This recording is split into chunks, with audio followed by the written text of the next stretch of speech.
Bismillahirrahmanirrahim. Assalamualaikum warahmatullahi wabarakatuh.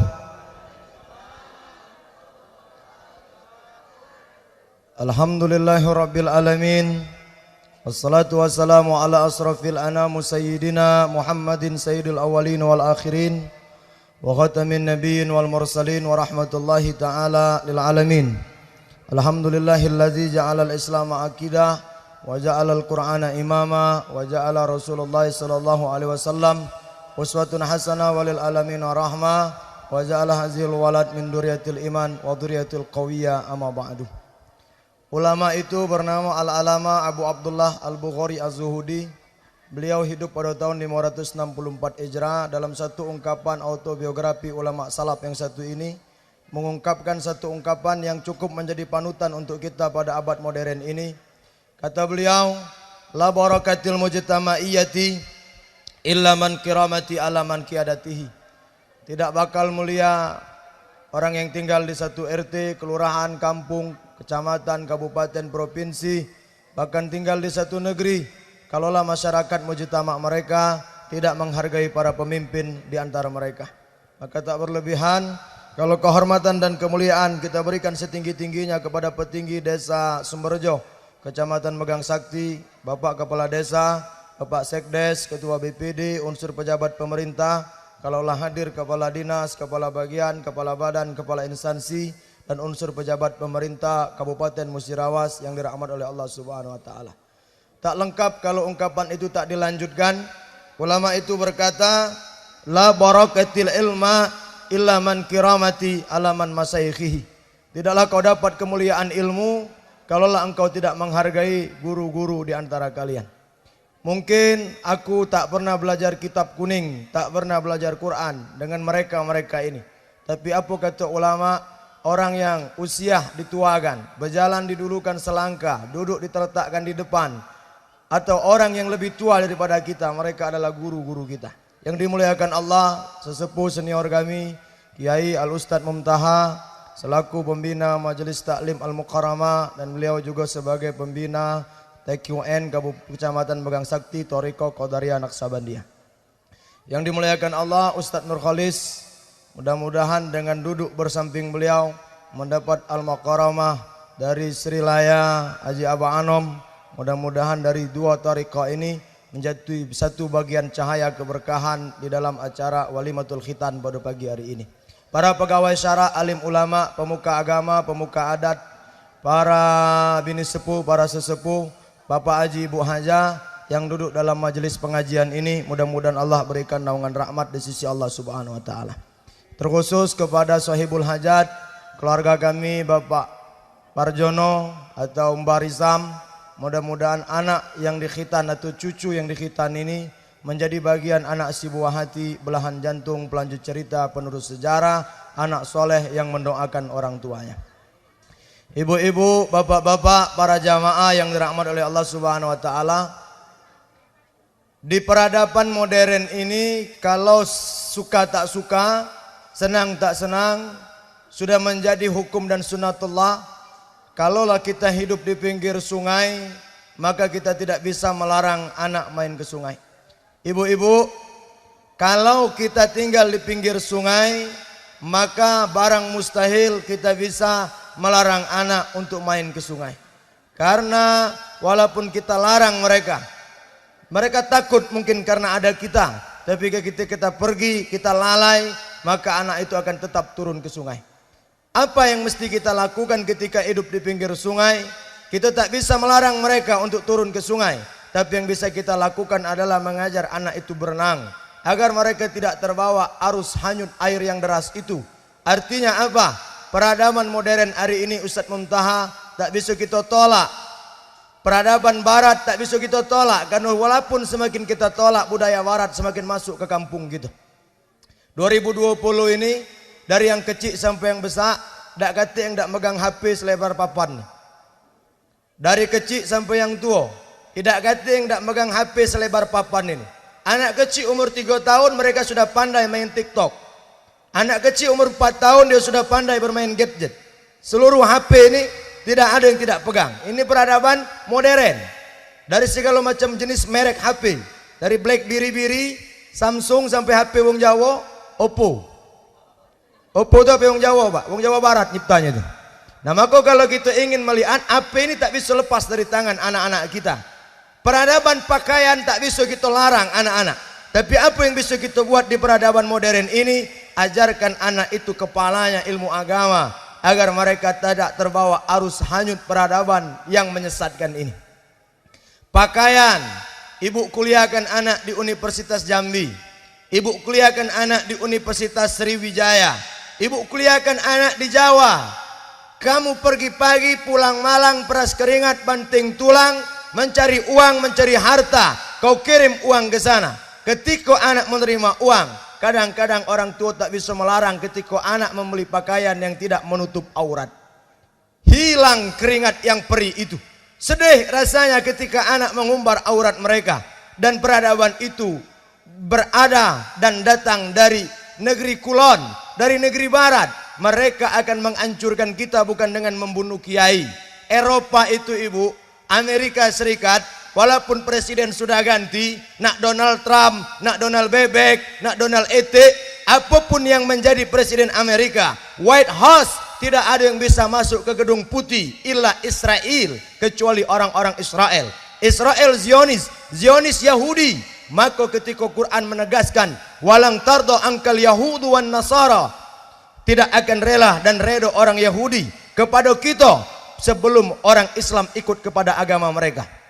Israel tidak membunuh kiai. Dan kalau Israel membunuh Ustadz Muntaha, berapa banyak orang megang sakti ngamuk nanti ke Amerika.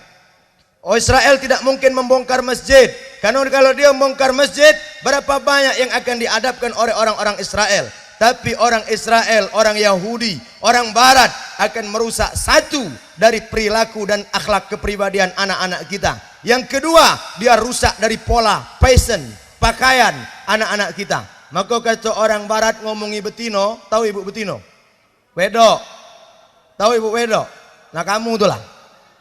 Kata orang Barat, perempuan itu kata pitirin sorokin hanyalah sebatas mere overnight parking place merely for sex relationship. Ini bahasa dusun bini aku T Bangunsari. A mere overnight parking place merely for sex relationship. Perempuan hanya dianggap tempat persinggahan di malam hari dan dia hanya sebatas pemuas hawa nafsu laki-laki. Ibu setuju kata-kata ini? Ibu setuju kata-kata ini? Perempuan hanya hidup di tempat tiga sakte, sumur, dapur, kasur. Tetapi Nabi datang mengangkat harkat martabat perempuan. An-nisa'u imadul bilad, perempuan tiang negara. In kana salahatun nisa salahatul bilad, baik perempuan, baik negara. Wa in kana fasadatun nisa fasadatul bilad, rusak perempuan, maka rusak negara. Hari ini berapa banyak perbandingan antara laki dan perempuan. Rusak apalagi tinggal di kota. Lanang tidak ngucai betino, tapi tahu betino itu meluk dari belakang. Zaman gini. Jadi sekarang kalau ingin kita lihat yang merusak, yang melakukan sebuah kerusakan, kalau perempuan-perempuannya baik, maka negara akan baik. Tapi lepang daripada itu, perempuan tidak akan menjadi baik, kata Umar Ibnul Khattab. Ma akraman nisa illa karimun, wa ma ahanan nisa illa laimun. Perempuan akan tercela kalau dia didampingi laki-laki yang tercela. Perempuan akan mulia kalau dia didampingi laki-laki yang mulia. Bapak camat, secara otomatis ibunya menjadi ibu camat. Bapak kades, secara otomatis ibunya menjadi ibu kades. Bapak ustad, secara otomatis bininya menjadi ibu ustad. Siapapun menjadi laki-laki, angkat harkat martabat kemuliaan perempuan, karena mereka bergantung kepada bagaimana cara laki-laki itu mendidiknya. Anak perempuan, anak laki-laki, kakanda atau mamanda kami, keluarga besar kami Pak Sarjono, Pak Parjono, anak yang dikaruniakan ini, apa kata Quran? Wal mal wal banuni zinatul hayatud dunya. Harta anak ini adalah perhiasan dunia. Kalau dia perhiasan, ada masanya perhiasan ini kita lepas, Bu ya. Ibu nak pakai perhiasan. Ada masanya perhiasan itu lepas. Ketika ajal datang merenggut nyawa, ibu mati, laki mulai nyabut ke cincin, nyabut ke gelang. Bukan nak dibelinya apa dah. persiapan bebini lagi. Al-mal wal banu zinatul hayatud dunya. Harta, anak adalah perhiasan dunia. Ini cuman sekedar perhiasan. Nanti ketika masuk itu datang yaumazilla illa zillu. Tidak ada perlindungan kecuali kita sendiri berlindung dengan amal kita. Di mana hari itu orang tua tak lagi kenal anak. Mertua tak kenal lagi menantu. Menantu tak kenal lagi mertua. Besan tak saling kenal. Saudara tetangga tak saling mengingat. Kapan? Nanti ketika dikumpul padang mahsyar. Dunia, anak, harta hanyalah sebatas mataud dunia, perhiasan dunia. Maka yang disifat perhiasan ini jangan terlalu cinta terlalu dalam, karena ada masanya anak akan diambil Allah. Jangan juga terlalu diabaikan, karena pertanggungjawabannya berat. Bu, oh bu, lan tazula yaumal qiyamah hatta yus'ala an arba'i hisalin. Besok pada hari kiamat tidak bergeser telapak kaki seorang hamba ini sebelum dimintakan pertanggungjawaban di dalam hidup kita. Apa pertanggungjawaban itu Ustadz Aidil? Di antaranya adalah ana umri fima afnahu. Umur yang Allah kasih dengan ibu dengan bapak. Sepanjang umur di masa kecil, kecil dididik orang tua, kemudian sekolah, kemudian tamat sekolah, kemudian menikah, kemudian berketurunan. Di saat anak berketurunan ajal datang merenggut nyawa, Allah tidak akan menggeser telapak kaki seorang hamba sebelum orang tua mempertanggungjawabkan apa yang sudah Allah berikan kepada mereka. Berapa anak? 1 ustaz. Berapa anak? 2 ustaz. Berapa anak? 3 ustaz. Semakin banyak Allah titip anak, semakin nanti akan diminta pertanggungjawaban sejauh mana kau mendidik anak. Ustaz Aidil, anak aku ni toyo. Ada jamaah datang, Ustaz Muntah, Ustaz Nurkholis. Anak aku toyo Pak Ustaz. Alhamdulillah. Orang tua ini berkata, anaknya toyo sudah berhasil kalau. Yang pertama profesor doktor. Yang kedua dosen di UI. Yang ketiga bidan. Bidan, tahu ibu bidan? Bidan bukan dukun beranak, bidan. Yang keempat anggota TNI Polri. Yang kelima dia menjadi pegawai negeri sipil PNS. Yang keenam dia menjadi dokter. Yang ketujuh dia menjadi anggota tentara dan ramil kepolisian TNI Angkatan Darat. 7 anaknya. Kenapa bapak masih bersedih? Sudah Allah kasih anak 7, kemudian dididik menjadi anak yang berguna, kemudian pada masanya anak ini berhasil. Apa yang menjadi pertanyaan aku? Kenapa muka bapak bersedih? Ustaz Aidil, aku lupa mengajarkan anak ini agama di kepala mereka. Dia memang profesor doktor, tapi agamanya hilang di kepalanya. Dia memang bidan, tapi tak sempat aku mengajarkan dia mengaji. Macam mana nasib aku ni Pak Ustaz? 7 anak yang kemudian nanti dididik dan dilantarkan, dijauhkan dari nilai agama. Maka nilai agama itu tidak akan membekas dan melekat di atas kepala mereka. 7 orang anak tak kau didik dengan agama, kau abaikan mereka, kau campakkan mereka. Maka apa yang terjadi? Saat ajal kita akan datang merenggut nyawa, tak ada orang yang bisa mentalkin gitu. Pak, mungkin sholat kita tak cukup, mungkin puasa kita tak bisa menutupi kehidupan akhirat, mungkin haji kita belum tentu diterima, mungkin amal ibadah kita belum tentu bernilai pahala di sisi Allah. Tapi saat ajal datang merenggut nyawa, apa yang terjadi? Ajal itu datang saat lepas dari kerongkongan kita, maka yang terjadi akan sulit di dalam kehidupan kita. Bu, oh bu, aku datang dari Linggau, perjalanan hampir setengah jam lebih sedikit. Ketika aku datang mengaji di dalam ilmu mukhatabah bahasa Arab, lawan bicara, orang bicara harus ada yang lawan bicara. Ketika aku bicara, yang di hadapan juga ikut bicara, berarti pembicaraan kita bertolak belakang. Aku datang pengajian menyempatkan karena hadir di acara keluarga. Aku hadir untuk memberikan siraman rohani. Kamu bisa menolak ceramah aku, tapi tolong jago suara kamu biar kita tidak saling perang suara hari ini. Tolong jago suara. Kalaupun tak bisa terima, tutup kuping, jangan kita buat keributan di pengajian ini. Nilai yang paling berharga di sisi Allah Subhanahu wa taala adalah nilai di saat anak kita berikan agama di kepala mereka.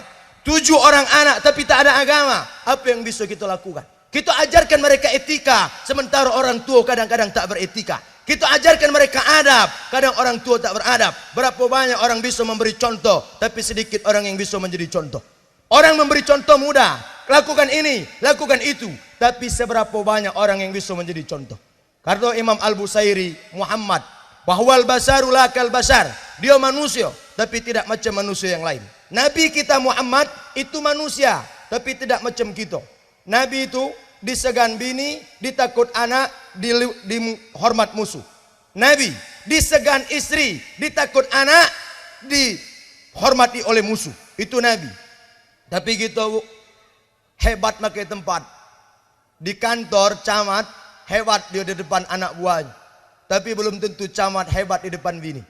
Di depan anak buah dia marah-marah anak buah. Tapi balik ke rumah palaknya pukul bini pakai centong diambai dia. Belum tentu kita hebat. Belum tentu kita mulia. Kita hebat, kita gagah, kita perkasa. Tapi lihatlah Nabi. Apa kata Nabi dalam hadis Imam Nasai Ibnu Majah diriwayatkan oleh Abdullah ibnu Mas'ud, "Mana hala walidum minalin afdal bi adabin asanin." Tidak ada pendidikan yang lebih baik yang bisa diberi orang tua kepada anak kecuali pendidikan adab ataupun akhlak. Pintar dia, cerdas dia, hebat dia, tapi jauh akhlak dia, maka akan rusak kampung gitu. Kehilangan rusak kampung gitu. Apa yang merusak kampung ini? Karena kemuliaan akhlak itu runtuh. Kemuliaan akhlak itu hilang. Orang pintar banyak, orang cerdas tidak sedikit, tapi orang berakhlak bisa dipilih.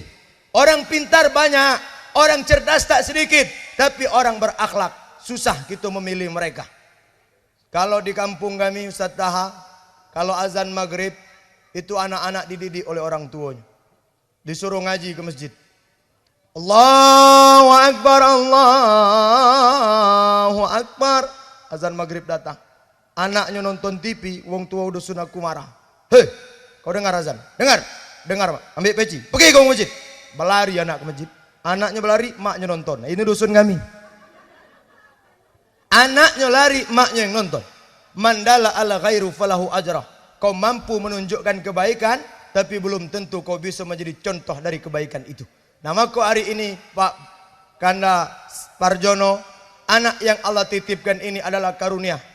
Anak yang Allah titipkan ini adalah sebuah perhiasan dunia. Setiap perhiasan pasti kita sayang. Dan perhiasan tak cukup sekedar kita pakai, tapi kita rawat, kita jaga, kita ayomi. Anak yang dihitan ini keponakan kami Muhammad Zamzami bin Parjono Suparjono. Mudah-mudahan anak ini menjadi anak si buah hati, belahan jantung pelanjut cerita, penerus sejarah anak soleh yang mendoakan orang tuanya. Saat kau bisikkan anak lahir, apa lahir anak laki-laki Pak Ustaz? Azankan sebelah kanan. Allahu Akbar, Allahu Akbar, Allahu Akbar, Allahu Akbar. Apa anakku? Tino Pak Ustaz, wedok. Komatkan sebelah kiri. Allahu Akbar, Allahu Akbar. Asyhadu an la ilaha illallah. Di saat kau membisik ke telinga anak, kau sambil berkata tanpa ibu omong, Allah tahu. Nak, hari ini kau lahir tak berpakai baju, sehelai benang tak menempel di badanmu. Saat pertama kau melihat matamu menyelang di atas muka bumi, suara yang kau perdengarkan pertama, kebesaran atas nama Allah. Nak, kalau kau besar nanti, besarkanlah nama yang membisikkanmu hari ini. Nak, kalau kau dewasa nanti, agungkanlah yang nama yang membisikmu hari ini. Karena hari ini banyak orang menyalah kaprakan Allahu Akbar. Allahu Akbar, Allahu Akbar, Allahu Akbar, mereka sambil mencaci. Allahu Akbar, mereka sambil memaki. Mereka duduk dalam lingkaran demo. Mereka hina sini, mereka hina situ, caci maki sini, caci maki situ. Teriak Allahu Akbar. Tuhan mana yang sedang mereka besarkan? Sementara Al-Quran mengajarkan kita, ud'u ila sabili rabbika bil hikmati wal mau'izatil hasanah. Ajak orang, tuntun orang ke jalan yang baik dengan cara lemah lembut. Kita boleh keras dengan orang kafir, tapi kita tak boleh melakukan tindakan kriminal kepada kafir zimmi. Tanya Ustadz Muntaha, apa tutat kafir zimmi?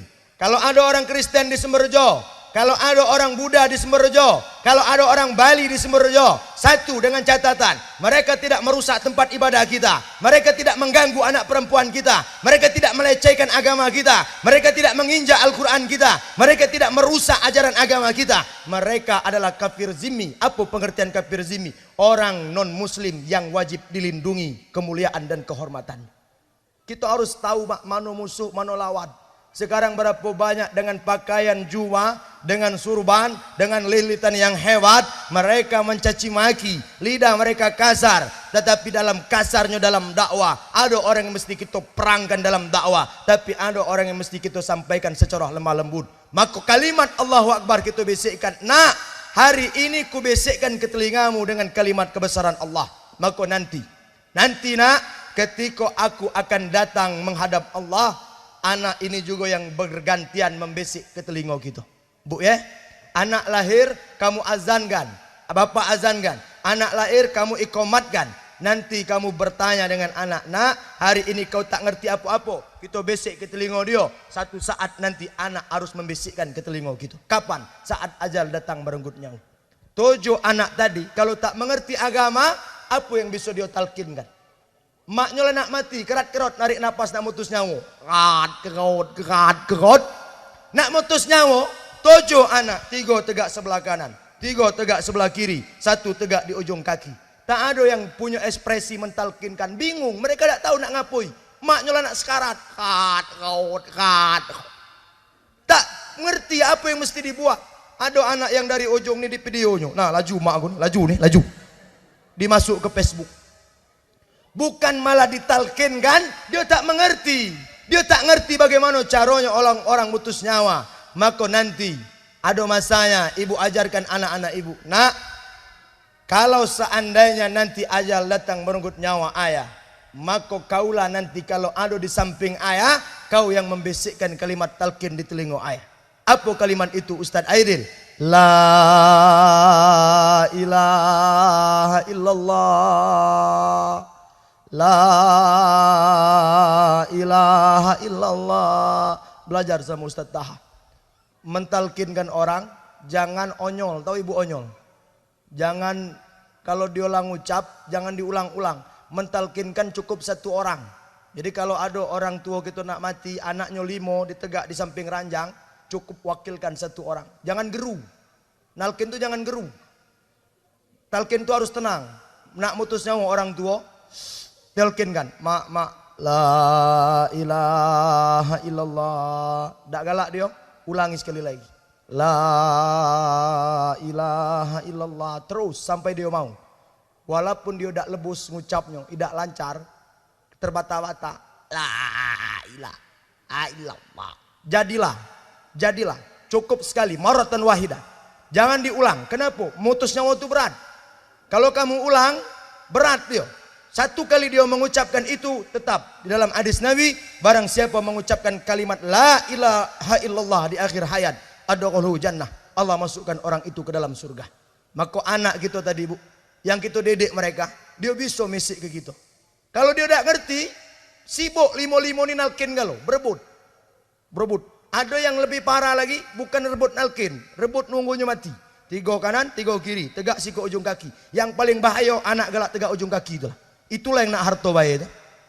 Maknya, dia mendepak bau kakak. Lah mati lu, kata kakaknya. Dia nak harta waris tadi. Ini yang bahaya. Nah nanti kalau orang tua mati besek kan, jangan 5-5-nya nalkin. Mak, ngucap mak, la ilaha illallah. Geru, serumah-rumah. La, ngucap. Laju bukan la ilaha illallah. Ngucap, cap. Rusak gitu. Talkin harus tenang. Nah maka hari ini, ketika kita melihat anak yang di atas pelaminan ini, dia dikhitan, dia dikeka, inilah pengharapan orang tua. Apa yang bisa bapak harapkan dari anak? Kecuali ajal datang merenggut nyawa, kita punya anak yang akan mengalirkan doa-doa mereka sampai ke lubang barzah gitu. Itu yang kita harapkan. Nunggu bu, kita ini nunggu. Ada masanya nanti liang laat itu tak tampak oleh anak. Ada masanya nanti liang kubur itu tak lagi dilihat anak. Tapi asal doanya sampai, maka itu akan tetap masuk ke lubang barzah anak. 7 anak ibu tadi meninggal gitu. 1 malam selalu ada doa yang masuk. Allahumma firli wali walidayya warhamhuma kama rabbayani shaghira. Doa itu terlepas dari mulut sang anak tadi, secara otomatis lubang kubur menjadi dingin dan teduh, barzah menjadi teduh. Kenapa? Karena ada doa yang sampai. Coba man ibu tak bekalkan, nah zamzamina, dosa dibekalkan agama, jingoklah kamu mati. Apa yang bakal terjadi? Organ tunggal idola tak terdengar lagi dalam lubang kubur tuh. Bidoan tempel tak kejingokan lagi. Yang masuk ke lubang barzah mulazamata min tilawatil Quran, ayat-ayat yang pernah anak baca. Alangkah senang hati ibu ketika kita ingin mati, anak di samping kita membacakan ayat-ayat Al-Quran. Bismillahirrahmanirrahim. Yasin wal Qur'anil Hakim innaka laminal mursalin. Itu bu yang tenang hati. Coba man kamu tak ngajarkan mereka Quran, sibuk ngajar anak nari, sibuk ngajar anak nyanyi. Kamu nak mati, nak nolong makai apa dia? Tak mungkin anak mawa tip di depan kamu. Baiklah mak, kalau mama ngeles aku nari, sebelum mama mati terimalah tari zapin dari Melayu untuk mama. Tak kate bu. Bapaknya nak mati, kalau anak tadi diajar nyanyi, ada baca nalkin. Apa kata anaknya? Baiklah mak, sebelum mama mati, kalau mama ngeles aku nyanyi, terimalah satu buah lagu kesayangan mama. Ketebaknya, apa judulnya? Malam Terakhir. Kurang ajar. Lo matilah disumpahnya mak. Tapi kalau anak dibekalkan dengan Quran, titip ke TPA Ustadz Munta'ah, suruh Ustadz Nurkolis mengajar ngaji di Megang Sakti ini. Ajarkan anak-anak. Berapa kakak di desa Sumberjo? 1.500 kakak Ustadz Aidil. Dalam satu dusun 300 kakak. 300 kakak, 300 anak. Titipkan ke guru ngaji, kepala mereka dibekal dengan agama. Apa tidak berkah kampung gitu. Sekarang tuh yang paling berat Pak, nyari berkah kampung. Tapi apa kata orang Jawa? Ini bahasa aku ya, masalah beneri. Zamannya kiwes kesek. Apa itu artinya? Zamannya lah berubah. Zaman kini tak seperti zaman dulu. Ini sudah banyak jadi bahasa Melayu. Dato, kalau istilah kami bahasa Moratara, zaman kelanu. Kelanu, zaman dahulu itu bergeser nilai peradaban. Tidak lagi seperti zaman sekarang. Zaman dulu bu, mbah-mbah, kata abaku, datuk-datuk, yai-yai, nyai-nyai. Kalau dia punya cucung, nimang cucung, dia senang dan nyengok cucungnya baca joget. Nenek zaman dulu. Nang ning. Ning nang ning nong, oh cocong gula pacak joget. Nenek zaman dulu. Tapi zaman sekarang lah berubah. Cocongnya tepuk tangan nengok neneknya pacak joget. Nah mbakku pucuk tarup tuh nana. Mbaknya yang sekarang pintar joget di pucuk organ tunggal. Kadang lah tua, kaki naik pucuk salon. Yang hebat tadi tuh makai jilbab, makai baju, makai kembang. Kita melihat kadang-kadang Masya Allah, kita ngurut dado weh. Mana aku terus terang Pak Ustadz Muntaha dulu sebelum balik dari Mesir banyak apal Quran aku. Agak lumayan lah, 30 juz tidak. Men kini tat baca ditanya kalau habis hafalan Quran. Kapan kondangan nyengok biduan tedangau. Kapan lewat kantor camat nyengok ibu-ibu senam. Pakai baju ketat, celana ketat, pakai jilbab. Kadang-kadang banyak mbak-mbak masuk siring lewat nyengok ibu-ibu itu senam. Rusak gitu. Tapi ketika kita melihat ini merasa hal yang tabu zaman dulu sekarang orang anggap biasa. Yang malu dianggap dulu sekarang orang anggap biasa-biasa saja. Dulu bu orang malu, punya rasa malu yang tinggi. Orang tua dulu sangat berbeda dengan anak zaman sekarang. Tapi kalau kita jengok memanglah masanya berubah. Dari segi lagu bu, zaman kini lah berubah. Apa lagu yang mendidik zaman kini coba? Dak kate. Menjaman dulu masih lemah. Apakah ibu-ibu dulu tidak bercinta? Orang tua dulu bercinta. Tapi lihat cinta orang dulu. Tahun lagu 80-an banyak abaku kaset tip yang pakai apa? Pakai pensil menak mutarnya tuh. Cuk lagi. Ya, ada tip ya? Pakai tip recorder tuh. Menak diulang diputar pakai pensil. Ah, itu cocok. Lagu 80-an masih seduh melihat. Kalau seandainya aku hidup tahun 80-an berarti aku termasuk terpapar lagu-lagu yang hebat-hebat ini. Tahun 80-an, dengar lagu. Bercinta juga. Telah ku terima suratmu nan lalu, penuh sanjongan kata merayu. Moga dek kau tak putus asa sayang, pasti kelak kita kan berjumpa. Dia berharap ketemu sang kekasih lewat surat, tak baca terjumpa karena dijago ketat oleh umaknya, dijago ketat oleh bapaknya. Surat yang melayang, mereka berharap ketemu. Tapi apa kata lagu ini? Ada masanya kita akan berjumpa. Kapan pintu pernikahan? So sweet. Lagu zaman dulu. Tapi tahun 90-an ke pojok, ku putar lagi lagu, lah mulai rusak. Siapa yang merusaknya? LP Sukaisi. Apa lagunya? Cubit-cubitan. Cubit-cubitan, oi, senggol-senggolan. Lah baca cubit-cubit, lah baca senggol-senggolong tahun 90-an. Yang lebih rusak lagi, lagu tahun 98, krisis moneter. Lagu itu meledak juga. Kalau ku jengok putar lagu itu, yang nyipta ku tak tahu. Tapi lagunya, liriknya bu, menjijikkan ya. Jijik dengar lagunya. Apa lagu yang itu? Alangkah indahnya dunia ku rasa saat ini. Itu masih mending. Rapnya tuh yang tidak lemak dengarnya. Kumnya. Tahu kamu nya? Nah aku ngeri yang itu tuh. Kumnya. Rusak gitu. Lah pacak tahun 98 tuh. Masuk tahun 2000, kamu jangan singgung. 2010, 2011 agak rusak lagu. Aku tidak ngomong itu merusak, cuman beliau almarhum, mudah-mudahan beliau diterima di sisi Allah. Tapi lirik lagunya banyak orang salah arti. Apa judul lagunya? Didi Kempot buat lagu apa? Cicak Rowo. Why ajur gitu. Berdeser-deser. Manu Cicak Rowo. Nah, tidak lama nyebutnya itu, Bu. Hah? Makin kesini makin rusak. 2017 meledak lagu apa? Ku hamil duluan, sudah 3 bulan, bonteng bibi itu. Semakin lama rusak. Pada akhirnya kita tak bisa lagi memilih hari ini. Apa yang bisa ibu buat? Apa yang bisa bapak buat? Maka tak lagi bisa kita lakukan kecuali agama kau masukkan ke dalam kepala anak. Kecuali nilai Islam yang kau masukkan ke dalam kepala anak. Apa yang berat dalam Islam juga? Orang yang berat menjalankan agama hanyalah orang-orang yang merasa dia berat untuk meninggalkan maksiat. Agamanya tidak berat. Apa yang berat coba dalam agama? Coba kita pikirkan balik ke rumah, yang menjalankan agama itu apa yang berat? Justru kita tak menjalankan agama, itulah yang paling berat. Kalau mau melacur haruslah pakai uang. Kalau mau berjudi haruslah pakai uang. Ternyata jalan ke neraka mahal harganya.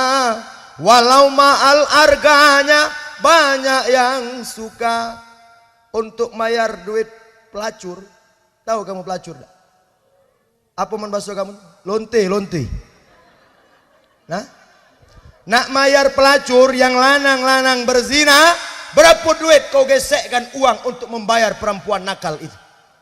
Kadang orang sanggup untuk duduk melingkar di meja judi, 2 gunung emas bertumpuk harta akan habis, dia habiskan di meja judi.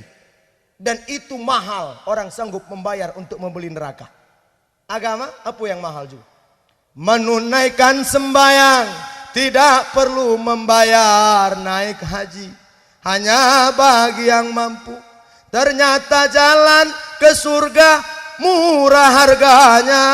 Walau murah harganya, banyak yang ogah. Apa modal sembahyang? Kain bobo sebelah lagi masih sah sholat, Bu. Sejadah koyak masih sah sholat. Apa yang berat mahal? Apa yang mahal coba? Naik haji bagi yang mampu. Tak sanggup berangkat haji, tak berdosa. Bayar zakat, mampu bayar zakat. Tak mampu bayar zakat, berarti engkau mustahik, orang berhak menerima zakat. Apa yang berat cuy? Ustaz, aku tak mampu sanggup naik haji, tak berdosa.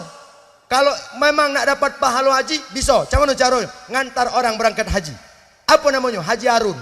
Wong naik kita turun, tak apa-apa. Wong balik dari haji, Pak Umtaha, Ustaz Nurgolis diberi wong peci putih. Pakai Pak. Ada jamaah balik haji ya, belinya peci putih. Jangan malu, pakai. Haji juga namanya. Haji apa? Haji maklum. Pakai peci pergi belum, tak apa-apa. Jadi kalau kita ingin melihat apa yang berat dalam agama, apa yang berat? Bu, corona nih, COVID-19. Tadilah bagi-bagi masker. Kalau kita tidak kata agama, berat menghadapi penyakit ini. Wallahu a'lam bishawab. Fataqdamu alal waba'i minal biladikum. Ketika masuk wabah, satu wabah di negeri kamu, fala tukhruju bihi, jangan keluar. Wala taqdumu bihi, jangan masuk. Dalil ini berlaku kalau penyakit itu real. Maaf. Kalau itu real, nyato. Tapi maaf cakap kata, media tak bisa lagi dipercaya. Bocor. Bocor. Kenapa bocor? Ada beberapa kepentingan. Kalau memang pun penyakit ini ada, kita percaya. Kita percaya. Ustadz bawa masker, dalam tas ada masker. Kenapa tak pakai masker ceramah? Tak bisa. Kenapa tak bisa? Bukan mati gara-gara corona, matinya mau busuk dewek kaki. Untuk sementara lepas dulu. Bukan kita tak percaya, tapi karena agama menguat di kepala kita. Krisis moneter 1998. Aku berumur berapa? 98 umur aku berapa? 93, 94, 95, 96, 97, 98. 6 tahun. Masuk SD lagi belum. Tapi krisis moneter itu kata orang hebat pada zaman itu. Tahun 2007, kehancuran ekonomi Lehman Brothers, pusat ekonomi Amerika. Runtuhnya negara. Ekonomi karena moral hazab. Hancur ekonomi. Tapi dua kehancuran ekonomi itu tak sehebat kehancuran ekonomi gara-gara corona tahun 2020. Hebat Pak. Berapa banyak perusahaan di PHK? Berapa banyak yang sudah panen beras? Lah panen enggak lo kamu belum? Lah panen sudah? Berapa banyak hari ini saat beras numpuk, harga beras tak bernilai. Pecah 8.000, pecah 7.000. Petani-petani tak bertuan, mereka pungut sayur untuk melengkapkan kebutuhan hidup. Tapi di sisi lain, anak-anak mereka yang bekerja di sebuah perusahaan di PHK. Sawit-sawit ngetrek. Kebun para tak lagi orang nak motongnya. Kenapa? Karena para murah. Getah murah. Karet murah. Alasannya corona. Organ tunggal banyak tak manggung gara-gara covid. Ustadz Muntaha hilang job gara-gara covid. Banyak hilang job dia nih. Jadi bukan biduan tempel lagi berdampak, teka ustadz berdampak musim corona. Jadi kalau ibu ingin lihat, ada agama lah di kepala. Kalau nak nengok ujian hidup bu, Masya Allah. Ibu jengoklah di TV. Palu, Sulawesi Selatan. Hancur tsunami. Oi, mana rumah yang gedung? Mana mobil mewah? Mana anak beranak yang hebat? Hancur Palu. Bali selesai. Lombok selesai. Apa lagi? Apa Jawa di Jawa nih? Yang baru-baru nih. Banten selesai. Bengkulu dekat kita nih. Lah sering Bengkulu nih. Apa? Gempa. Cuman belum tsunami we. Mudah-mudahan kita dilindungi di Sumatera Selatan nih. Di Bengkulu, tsunami di mana-mana. Kita Musirawas sama Linggau ngomong, Tat, kita aman, tenang. Kenapa? Dak katik pantai tempat kita ni. Dak bakal kena tsunami. Iya, pantai dak katik. Cuman di Linggau ada bukit sulap. Kalau digoyang Allah dikit bukit sulap tu dia murka dengan kita, selesai gitu. Maka kalau kamu punya keluarga tinggal di Pasar Street Bangwan Solo, suruhlah pindah. Dak aman lagi kampung itu. Duluan sekali. Nak pindah ke mana kamu? Ke Merasi, Bukit Botak mantak kamu. Bukit Sukacinta. Nak pindah ke mana? Ke Pagar Alam, Gunung Dempo. Ke Laat, Gunung Telunjuk. Ke Palembang, tak usah lah. Tak ketik pantai Palembang lah muat pantai buatan. Jakabaring. Kamu jengok ke Jakabaring. Aku ada waktu ngantar adikku wisuda ke Jakabaring sama bini sama anak. Sama bini sama keluarga. Berangkat kan. Kapan sampai di Jakabaring? Nonton. Banyak permainan di situ. Yang paling seru Ustaz Muntaha nonton poli pantai. Bukan nonton polinya tuh, yang main itu nah cocok. Wahai, apa dak rusak gitu. Yang nonton poli pantai itu bukan yang muda-muda, yang tua-tua. Nah duduk. Apa kata mbaknya? Tengok nambah kau, kanjinan matilah kacang dia. Apa yang terjadi? Mata terbelalak. Kehancuran ujian kita semakin hebat. Hari ini kalau dak kata agama di kepala, apa yang bisa membuat kita tegak dan bangun, bangkit dari ujian-ujian ini? Desa Sumberrejo, Toriko jalan, megang sakti, pengajian taklim jalan. Tapi ingat-ingat, di dalam hidup ini ada yang bisa tetap kita bersanding untuk memperkuatkan kekuatan agama. Tapi ada orang yang mesti kita lepaskan dari jalan agama.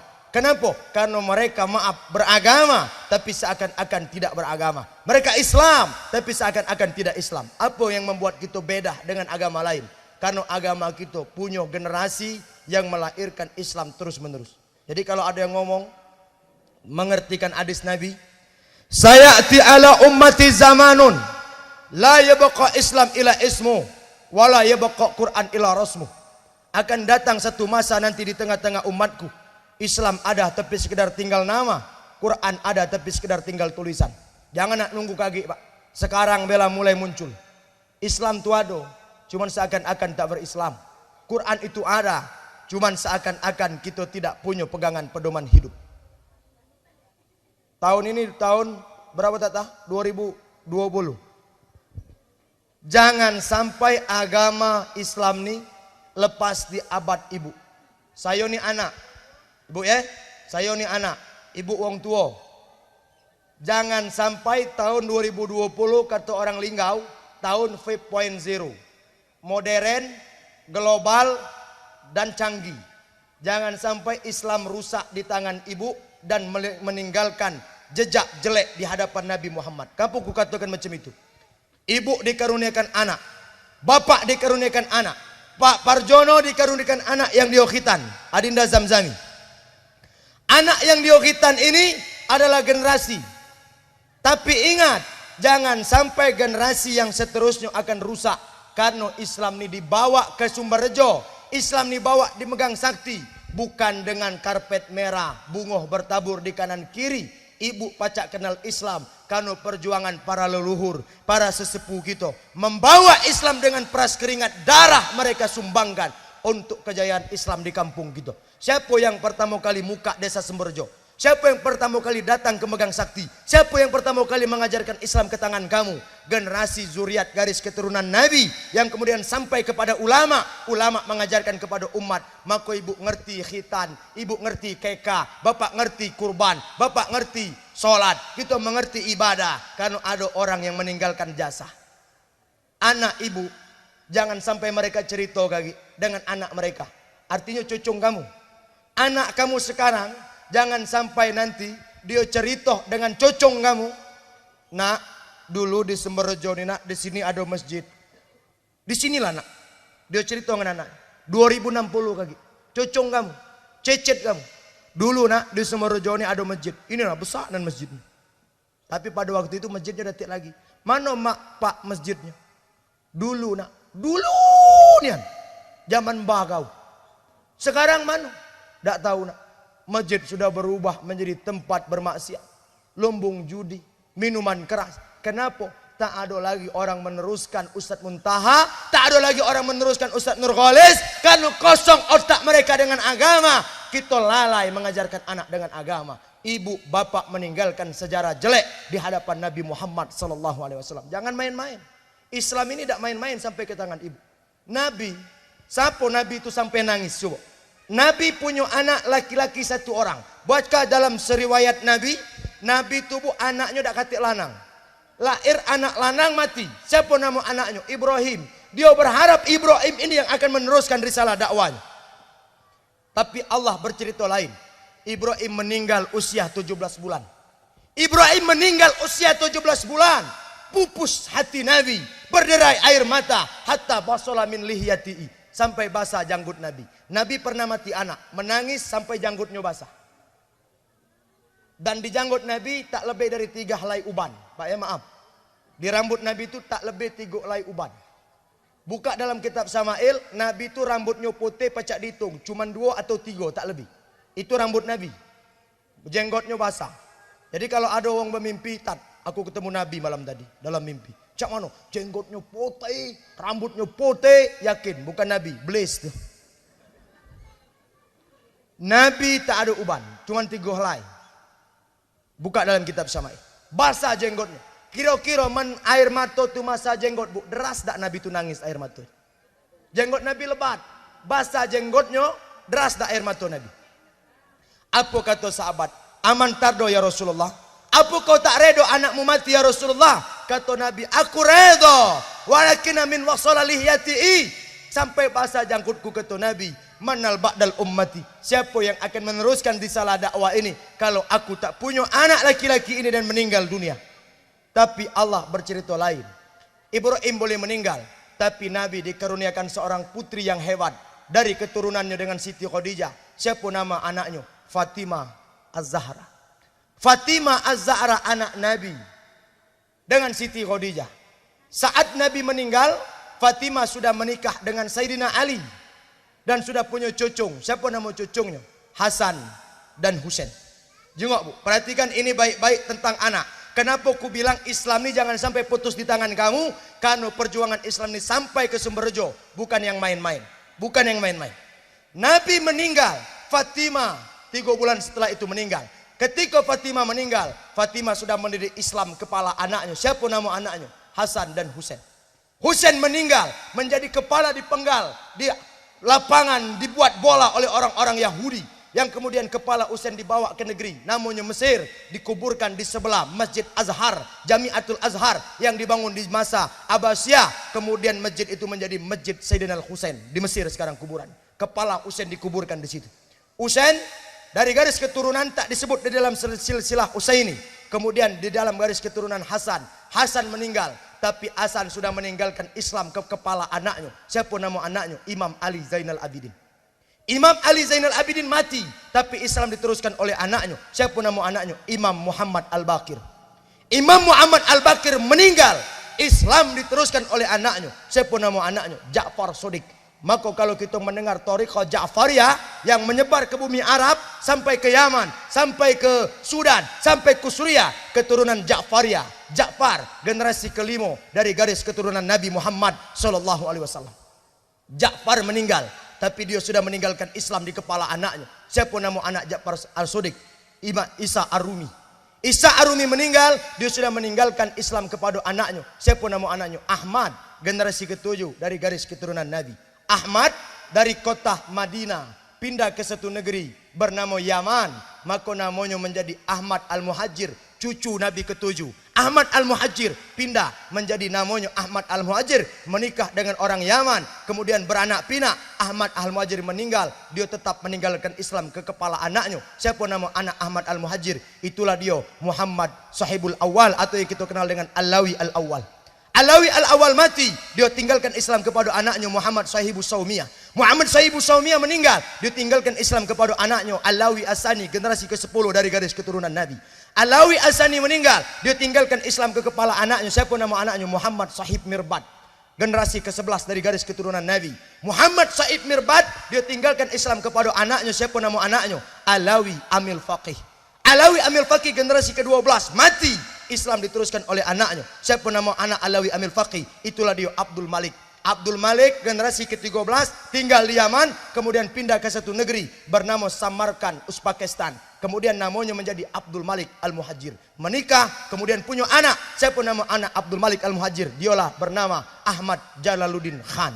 Ahmad Jalaluddin Khan, generasi ke-16, punya anak, generasi ke-17, meninggalkan Islam dengan nama anak Abdullah Khan. Abdullah Khan mati, tapi dia melahirkan generasi ke-18, Islam kuat di kepala anaknya. Itulah dia bernama Syekh Jumadil Kubra, orang Jawa menyebutnya Syekh Maulana Akbar. Syekh Jumadil Kubra punya 2 orang anak. Siapa nama anaknya? Maulana Malik Ibrahim dan Maulana Ishaq, tokoh wali utis'ah, orang Jawa menyebutnya Wali Songo. Pindah dari Samarkand masuk ke bumi Nusantara lewat pesisir pantai yang pada tahun 1811 yang kita kenal dengan kuburan yang terpampang di alun-alun Jawa Timur sekarang. Itulah dia Fatimah binti Zubair yang ikut turut serta naik kapal persinggahan masuk Islam ke bumi Nusantara. Kemudian Syekh Jumadil Kubra, Maulana Akbar, dan ayahnya Syekh Maulana Akbar, Maulana Malik Ibrahim dan Maulana Ishaq menetap di Pulau Jawa. Apa kata anaknya?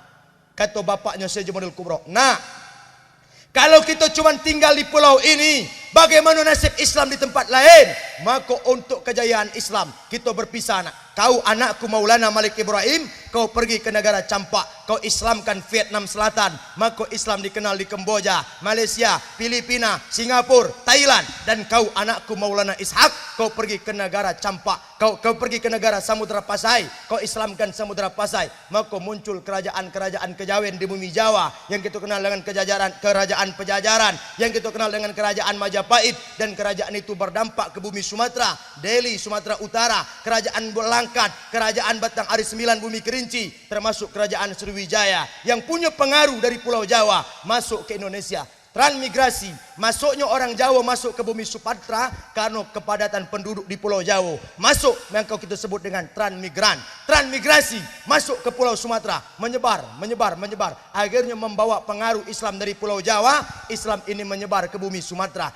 Maulana Ishak umur tak panjang, tapi dia tetap meninggalkan anak di Samudra Pasai. Siapa nama anaknya? Itulah dia Sunan Giri. Orang Jawa menyebutnya Raden Paku, atau lebih dikenal dengan Raden Ainul Yakin. Sunan Giri salah satu wali utis'a, termasuk wali 9 yang kita dengan wali Songo. Sunan Giri meninggal, tapi Islam diteruskan oleh anaknya. Siapa nama anaknya? Syekh Abdurrahman. Orang Jawa menyebutnya Pangeran Sultan Pajang, atau lebih dikenal dengan Pangeran Jaka Tingkir. Ibu sering mendengar kalimat Jaka Tingkir? Film Indosiar di Jaka Tingkir, itu nama aslinya Syekh Abdurrahman. Itu ulama keturunan dari Nabi 30 kesekian.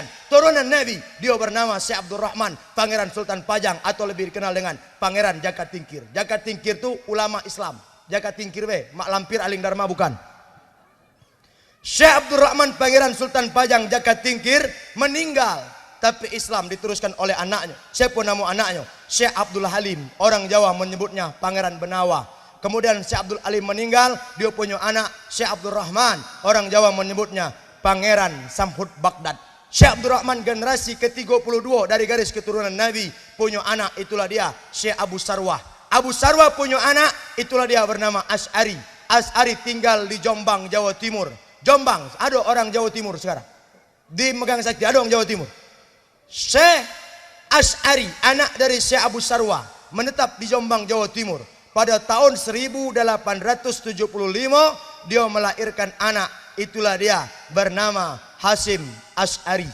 Hasyim Asy'ari remaja, kemudian datang ke kota Makkah, belajar ilmu agama, belajar Islam, belajar dengan pembaru tokoh Syekh Muhammad Abduh dari Mesir. Kemudian pulang dikenal dengan Hadratus Syekh Kiai Haji Hasyim Asy'ari. Pada tahun 1926 beliau mendirikan organisasi bernama Nahdlatul Ulama, atau yang kita kenal dengan NU. Kemudian Islam dijayah dari kalangan santri dari Jombang, Jawa Timur, kita kenal dengan pesantren Tebu Ireng. Kemudian beliau meninggal pada tahun 1947, 2 tahun setelah kemerdekaan Republik Indonesia. Siapa yang membawa kemerdekaan ini sampai ibu bapak tidak lagi dikejar oleh tentara hutan, ibu bapak tidak lagi dikejar oleh penjajah Belanda, ibu bapak tidak lagi dijajah Jepang.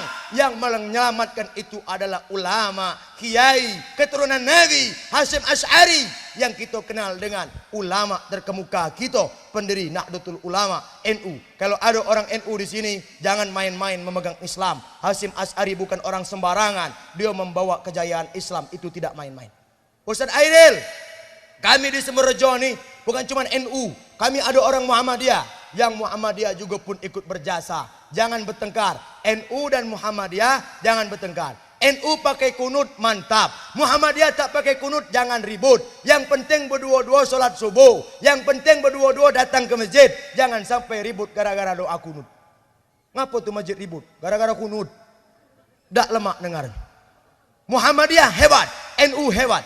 Apa kalau kita ingin tarik silsilah? Muhammadiyah jangan sepelekan Islam, NU jangan sepelekan Islam. Siapa pendiri Muhammadiyah? Mewariskan juga dari garis keturunan Nabi. Pendiri Muhammadiyah namanya adalah Ahmad Dahlan. Itu bukan nama aslinya.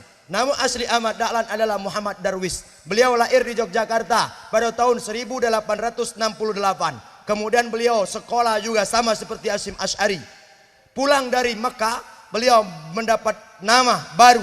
namanya Ahmad Dahlan. Itulah kita kenal dengan Kiai Haji Ahmad Dahlan. Siapa nama bapak Ahmad Dahlan? Nama bapaknya Abu Bakar. Abu Bakar punya bapak namanya Ilyas. Ilyas punya bapak namanya Murtada. Murtada punya bapak namanya Demang Juru Kapindo. Demang Juru Kapindo punya bapak namanya Demang Juru Sapisan. Demang Juru Sapisan punya bapak namanya Muhammad Sulaiman Ki Ageng Grebek. Muhammad Sulaiman punya bapak namanya Muhammad Fadlullah. Muhammad Fadlullah punya bapak Sunan Giri, kakeknya Hasim Asy'ari. Jadi NU dan Muhammadiyah senenek secocong. Kalau ada NU Muhammadiyah bertengkar, dia bukan NU dan Muhammadiyah. Jangan ini, kita ini punya ajaran masing-masing. Maka Islam ini sampaikan ke anak-anak kita, jangan sampai ajaran Ahmad Dahlan, ajaran Hasim Asy'ari putus di tangan ibu, tangan bapak. Muhammad Zamzami, anak ini masih kecil, anak ini masih belia. Maka dedek dia dengan agama, jangan sampai anak ini kehilangan ajaran Hasim Asy'ari dan Kiai Haji Ahmad Dahlan. Bu ya, bapak ya, jangan bertengkar di masjid, jangan bertengkar dengan agama, jangan bertengkar. Orang barat lah naik ke pucuk bulan, kita masih nak ribut gara-gara yasin tahlil, kita nak ribut gara-gara doa kunut, kita nak ribut gara-gara toriko, kita nak ribut gara-gara makan di rumah orang mati. Kita ni masih banyak dah galak makan di rumah orang mati. Kenapa? Tak boleh makan harta anak yatim. Iya, harta anak yatim dari mana? Maknya mati, anaknya caman, anaknya kades, kemudian maknya mati.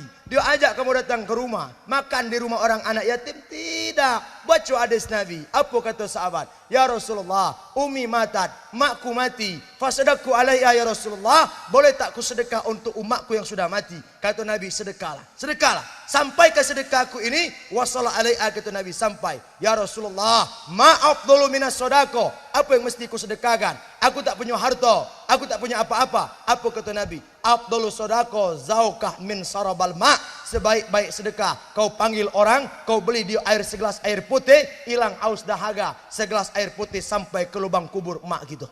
Ibu tak punya harta, nak ngajak wong ni godo juari, cukup panggil orang, baca yasin, kasih air putih, segelas air putih sampai ke lubang barzah.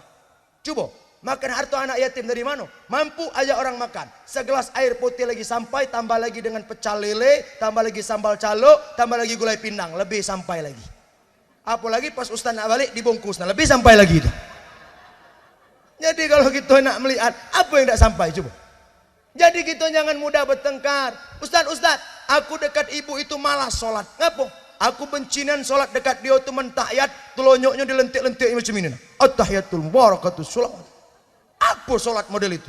Menurut aku tak sah ibu itu sholat. Uji aku, bukan ibu yang telonjok cak ini yang tak sah. Kau tuh yang tak sah. Ngapa aku? Apa gawe kau sholat nengok telonjok wong itu?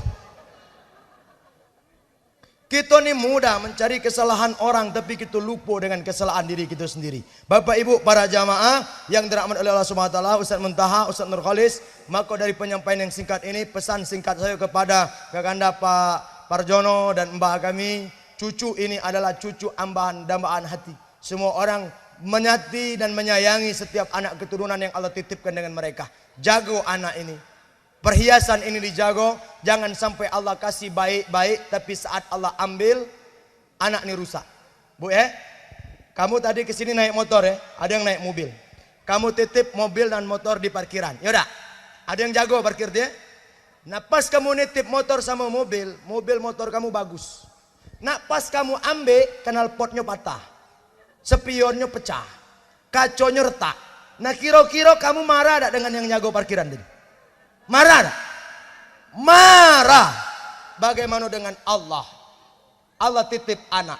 Anak ni bersih, tak ketik dosa. Ni ibu ku titip. Saat Allah ambil, siko anak tulah penuh gara-gara berjudi, siko anak-anak tulah penuh gara-gara narkoba. Nah kira-kira Allah marah tak dengan kita yang dititipkan anak? Itu saja. Maka kalau kita merasa marah nitip barang dengan orang, Allah sedang menitip anak dengan Pak Parjono hari ini yang dikhitankan. Mudah-mudahan anak ini dididik oleh Mbak Risam, oleh mbahnya, oleh orang tuanya, oleh kakek buyutnya. Mudah-mudahan anak ini nanti, satu masa nanti, dia akan tetap hadir untuk memperjuangkan agama Islam ini.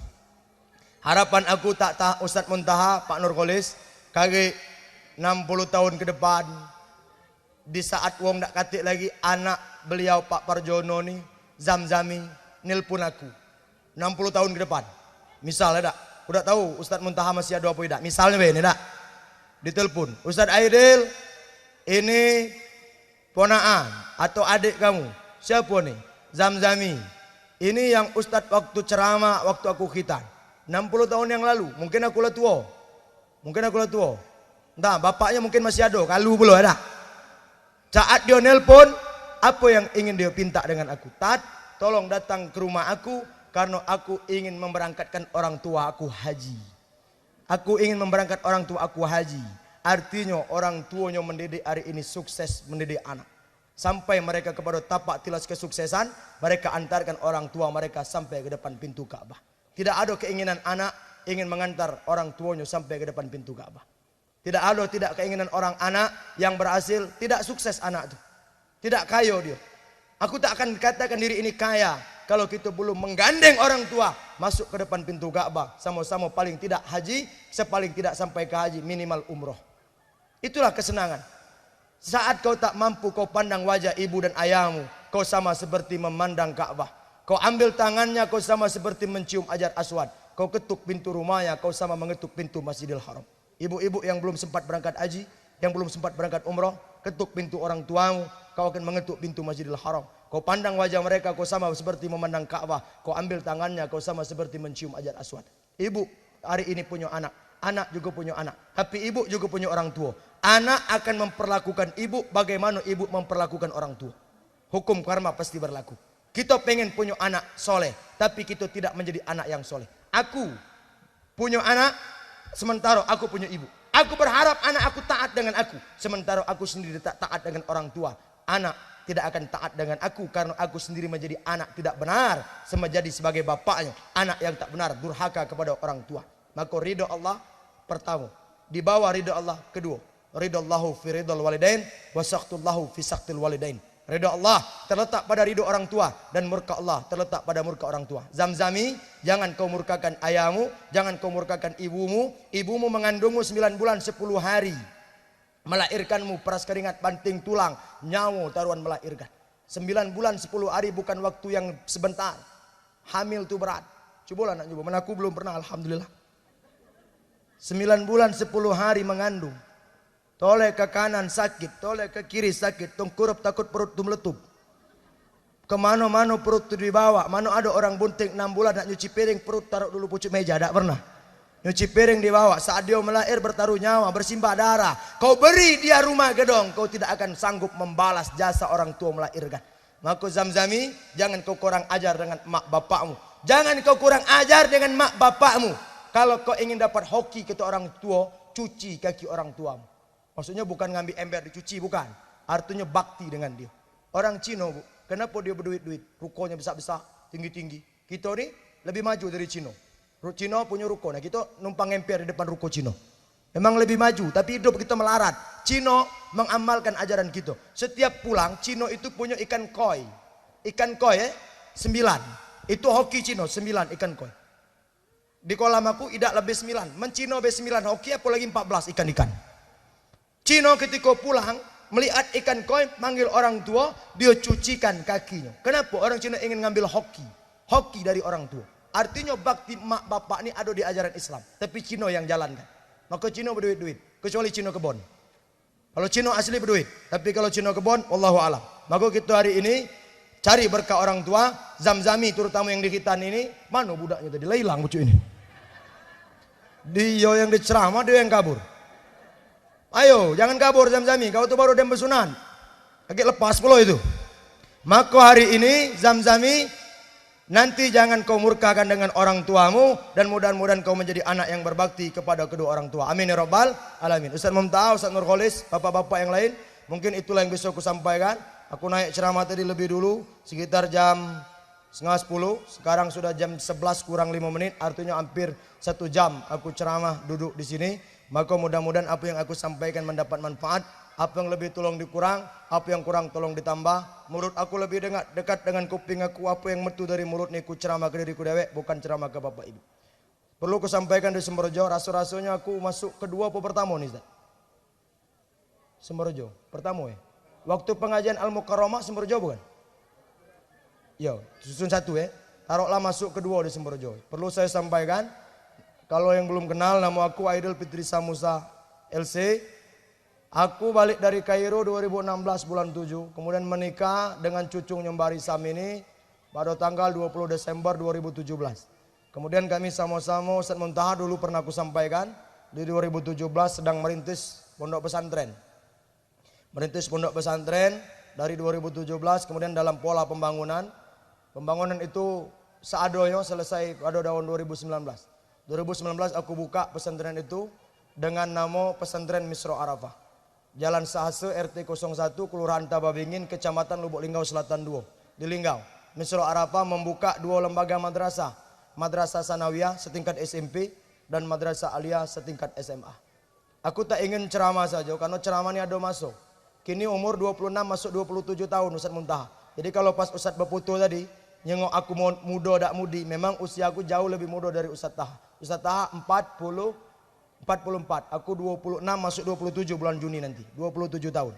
Jadi kalau nak diturut, artinya hari ini dan kemudian ke depan, setelah mendirikan pesantren ini, ada bukti bahwa kita tak bisa mengajarkan anak di tarup-tarup ini.